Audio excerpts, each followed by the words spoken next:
E aí, atômicos, tudo bem? Como estão? Vocês já ouviram falar em empatia?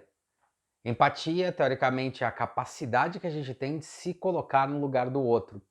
Na verdade, eu gosto até de uma definição que fala que empatia, né, não é só se colocar no lugar do outro, mas entender que o outro é o outro. Mas sabia que tem um termo muito melhor para ser usado do que empatia? Nós que somos designers, a gente usa muito esse processo de empatia, mas vamos entender melhor o que seria a empatia e o que seria essa outra terminologia?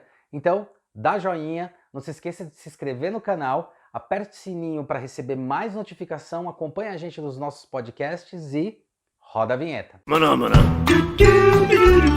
Maná, maná. Maná, maná.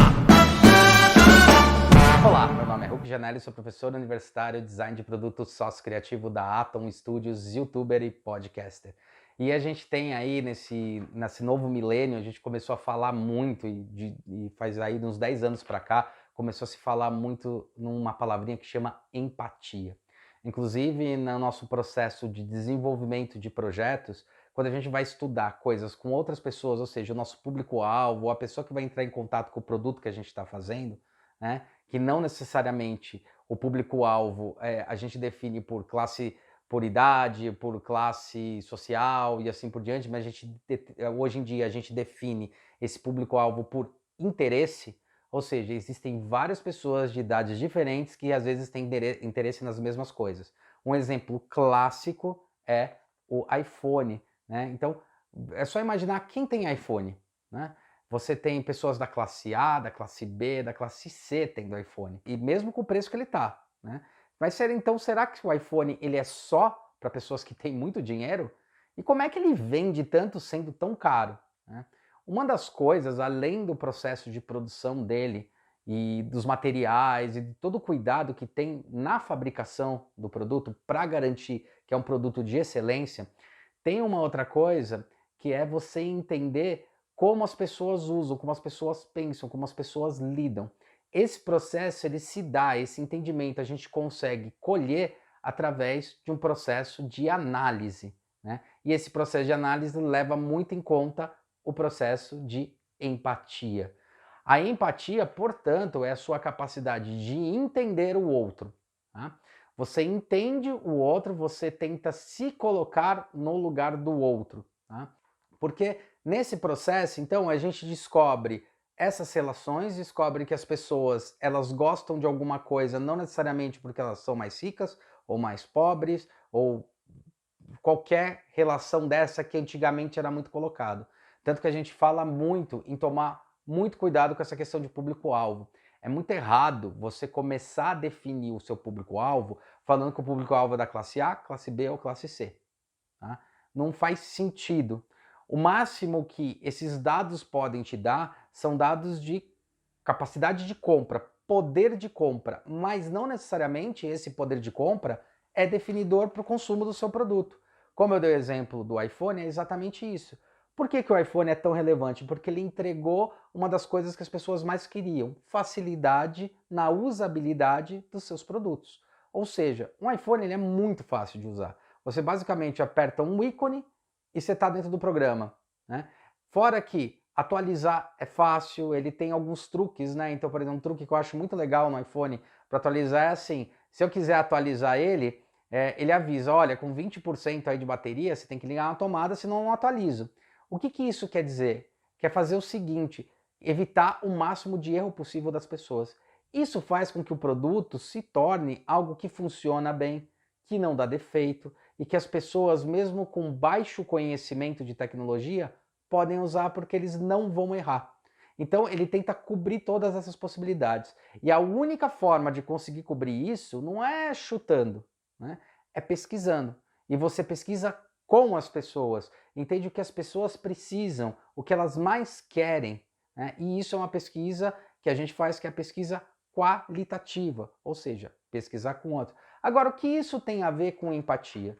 A empatia é o entender a necessidade do outro, é tentar me colocar no lugar do outro. Eu oficialmente nunca consigo me colocar no lugar do outro. Como é que eu faço para me colocar no lugar do outro?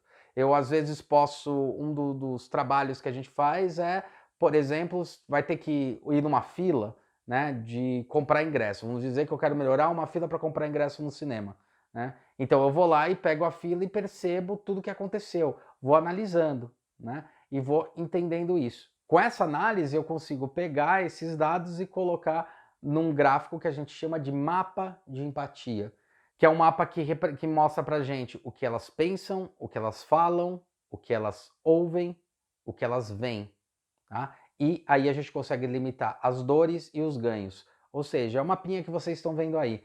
A gente pega essas entrevistas e começa a preencher esse mapa para conseguir entender o tipo de público que eu estou fazendo. Mas tem uma outra palavra que eu acho que é muito interessante nas pesquisas que eu fui fazendo e no desenvolvimento de novos projetos. Eu percebi uma palavra que é muito mais legal e ouvi outros, inclusive psicólogos, falando muito sobre essa palavra: alteridade. O que seria alteridade? Alteridade não é necessariamente se colocar no lugar do outro, mas entender o outro. Então, eu não tento me colocar, porque muitas vezes eu não consigo me colocar no lugar do outro. Por exemplo, um exemplo que eu achei muito bom, que foi dado inclusive num programa aí do Jovem Nerd, que imagina uma mulher grávida, eu sou homem e eu tô querendo fazer um projeto para uma grávida. Eu, como homem, eu nunca vou poder me colocar no lugar de uma grávida. Nunca vou poder.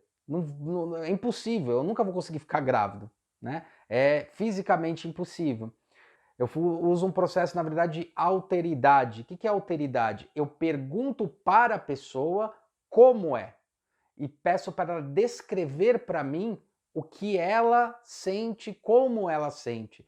Então, no fundo, não é que eu me coloco no lugar dela, eu entendo as razões dela. Esse processo de alteridade ele acontece junto no processo também de investigação. Tá? E é um processo, eu acho que é um termo muito mais adequado para a gente usar quando a gente está fazendo uma entrevista e coletando dados de informação em relação a alguma história que está sendo contada, do que a própria empatia. Porque empatia é eu me colocar no lugar do outro, certo?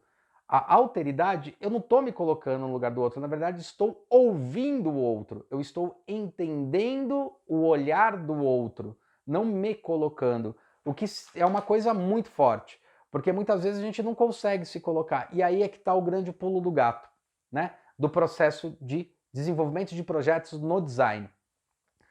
Se a empatia me permite eu ir lá e pesquisar e de repente seguir o mesmo caminho e entender quais são as dificuldades, a alteridade faz eu conversar com as pessoas e pegar feedbacks. Tá? E quanto mais feedback eu tenho, quanto mais pessoas eu vou praticando o processo de alteridade, ou seja, perguntando, me conta uma história, me fala como é que é, me explica, eu vou conseguindo preencher de uma maneira cada vez mais assertiva, tá? As informações que eu preciso coletar desse público-alvo que eu desejo fazer. Hoje em dia, se você for fazer uma entrevista com alguém e essa entrevista for direta e você perguntar a posição dela, entenda que você está querendo entender o que ela está passando, não o que você passa. E esse processo é o processo de entender o outro. Esse processo de entender o outro e ouvir o outro é o processo de alteridade. Portanto, empatia é tentar se colocar no lugar do outro, fazer o que o outro está fazendo, e alteridade é você ter a capacidade de ouvir o outro e as necessidades que esse outro tem para te dizer. Só dessa maneira a gente consegue realmente desenhar projetos muito mais relevantes e projetos muito mais conscientes. Legal isso, né? Uma palavrinha bem bacana, ela é uma palavrinha que existe há muito tempo, mas eu gostei da colocação e o que ela representa. E no fundo, no nosso processo de desenvolvimento, a gente usa muito mais alteridade do que empatia, tá? Porque a gente escuta mais do que fala na hora de pesquisar, na hora de entender, na hora de entender o que tem de subjetivo. Tanto que quando a gente entrega as respostas para os clientes, a gente não está entregando uma resposta do designer, né? Está entregando uma resposta do que eu acho, não é o que eu acho, é o que eu pesquisei nessa pesquisa, é o que apareceu, né? Em cima da pesquisa que eu fiz. Portanto, o que eu entrego como dados são alteridades que eu tive com as pessoas. As pessoas me retornaram a partir do momento que eu quis entender qual era o real valor e a real dor desse usuário. Legal, né? Espero que tenham gostado do vídeo. Se inscreva no canal. Não se esqueça de dar joinha, que isso é importante pra caramba pra gente. ouça nossos podcasts, siga a gente no Instagram, Facebook e a gente se vê no próximo vídeo. Até mais!